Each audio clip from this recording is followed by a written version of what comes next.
व्यवसायात काहीतरी नाविन्यपूर्ण करण्याचे मनात ठरवून आरोग्यवर्धक आणि आरोग्यास लाभदायक मशरूमचे उत्पादन घेणाऱ्या अंतरवाला तालुका जिल्हा जालना येथील मशरूम महिला उत्पादक गटाच्या सौ विद्या नारायण उजेड यांच्या व्यवसायाबाबत आज आपण जाणून घेणार आहोत। 2015 मध्ये आमच्या गावामध्ये उमेद अभियानाचे गट आले। त्यानंतर आम्ही फक्त कर्ज घेणं देणं आणि गटाचे 10 सूत्र यानुसार आम्ही गट चालवत होतो। 2 वर्षानंतर आम्हाला एक सरांनी सांगितलं की तुम्ही गटातून नुसतं कर्ज घेऊन किंवा परतफेड करणं हेच नाही, त्याच्यामध्ये तुम्ही काहीतरी लघु उद्योग चालू करा, घरगुती उद्योग चालू करा। त्यापासून मग आम्ही ऑयस्टर मशरूमचं उत्पादन घेते। त्यामध्ये मी ढिंगरी आळंबी या जातीचं मी उत्पादन घेतलेलं आहे। मशरूम आरोग्यासाठी एकदम उत्तम आणि एकदम फायदेशीर आहे। आपल्या आरोग्यासाठी किती फायदा आहे त्याचा हे महिलांना पटवून देऊन सांगितलं, कारण की आपण शेतामधला जो भाजीपाला खातोय त्यामध्ये बरेचसे रासायनिकचे खतं औषधाचा याचा वापर केला जातो। तर मी जे ऑयस्टर मशरूम तयार केलेलं आहे याच्यामध्ये कोणत्याही प्रकारचं औषध किंवा खत याचा उपयोग केलेला नाही, ते पूर्ण ऑर्गॅनिक पद्धतीने आहे आणि शरीरासाठी एकदम व्यवस्थित आणि एकदम फायदेशीर आपल्याला ऑयस्टर मशरूम याचा भरपूर उपयोग घेता येतो। ऑयस्टर मशरूम मध्ये 5 प्रकार आहेत, त्याच्यामध्ये फक्त मी ढिंगरी आळंबी हा व्यवसाय निवडला, कारण की याच्यामध्ये कोणत्याही प्रकारचं आपल्याला जास्त खर्च लागत नाही आणि कमी खर्चामध्ये जास्त उत्पन्न निघू शकतं आणि कमी खर्चामध्ये जास्त उत्पन्न निघल्यामुळे आपल्याला बाकीची उपजीविका सुद्धा भागवता येते। यामध्ये आपल्याला शेतामध्ये सहजासहजी भुसा मिळून जातो, सोयाबीनचा किंवा गव्हाचा।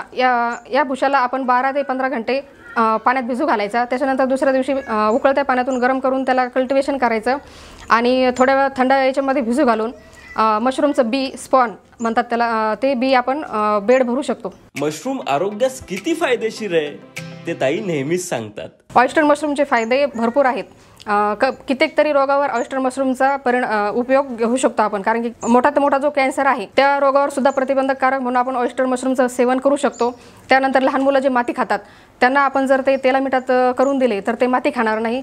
त्यानंतर आपण ब्लड शुगरचे बीपीचे जे पेशंट आहे किंवा ज्यांचा ॲक्सिडेंट झालेला आहे त्या ॲक्सिडेंट झालेल्या लोकांना टाके पडतात, ते टाके भरण्याचं काम सुद्धा मशरूम करतं आणि सूर्यापासून आपल्याला जे डी जीवनसत्व मिळतं ते इतर कुठल्याही कोणत्याही पदार्थामध्ये किंवा भाजीपाल्यामध्ये मिळत नाही, ते फक्त आपल्याला ऑयस्टर मशरूम यामध्येच मिळू शकतं। त्यामुळे तुम्ही ऑयस्टर मशरूम हे आवर्जून हप्त्यातून 3 वेळेस का होत नाही खाल्लं पाहिजे। ऑयस्टर मशरूमचे 150 प्रकारचे प्रोडक्ट होतात, त्यापैकी मी 10 प्रोडक्ट केलेले आहे।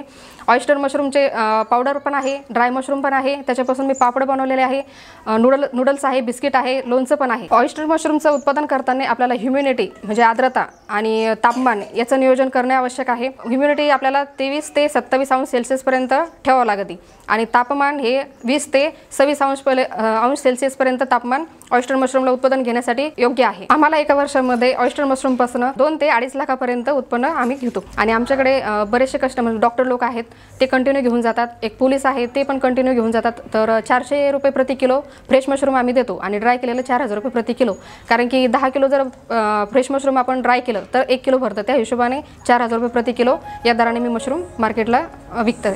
उमेद अभियानामुळे ग्रामीण महिलांचं जीवन बदलत आहे।